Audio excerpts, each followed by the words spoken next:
అప్పుడప్పుడు అంగట్ల బేరగాళ్ళంతా బదులుకుంటారు. ఏయ్ మనమందరం ఒకే రేటు చెప్పాలి, రూపాయి కూడా తగ్గేది లేదు. ఎవరన్నా సాటు మాట బేరాలు చేసిండ్రు అనుకోండి, ఇట్లా రేట్లు తగ్గిస్తామని మేము ఇంత జుర్మానా వేస్తామని తీర్మానం చేసుకుంటారు. ఇక అప్పుడు వాళ్ళు చెప్పిందే రేటు, అమ్మిందే వస్తువు అవుతుంది. ఇగో సేమ్ ఇట్లనే చేసిండ్రు వీళ్ళు కూడా. పెండ్లి చేసి చూడు ఇల్లు కట్టి చూడు అంటారు. పెండ్లి ముచ్చట ఏమో గాని ఇయ్యాల రేపు సొంతింటికల్లా తీరేదట్టే ఉన్నది. ఇటుకే ఉష్కే సలాకులు కంకర రేట్లు చిన్నగా లేవు. ఇక సిమెంట్ గురించి ఎంత తక్కువ మాట్లాడుకుంటే అంత మంచిది. బస్తా 400 దాకా వలుకుతున్నది. అంత రేటు పెట్టలేక పెద్ద పెద్ద మోతేవార్లు చేతుల మీదికి లేవట్టిండ్రు. మరి సిమెంట్ రేట్లు చిక్కకుంటే గిట్లెందుకైనాయో తెలుసునా?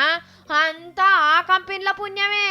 సిమెంట్ కంపెనీల జేఏసీ అని ఒకటి పెట్టి అందరూ కుమ్మక్కైనరట. మాల్లేదని చెప్పుడు, ఉన్న వాళ్ళు పిటాన పిరానికి అమ్ముడు. మనం అగడవడ్డోళ్ళం అయితివి. రేపు ఇంకింత పెరగొచ్చని ఎంత చెప్తే అంతకే కొంటివి.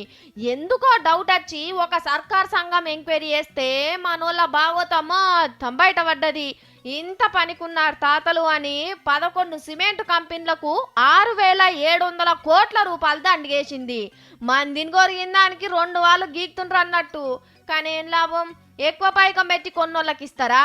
ఈ డౌట్ ఏదో రేట్లు పెరుగుతున్నప్పుడే వచ్చుంటే గింత పైకం గుంజకపోదురు. ఇక నన్న పెరగకుండా చూడుండ్రి సార్లు, అదే 10,000.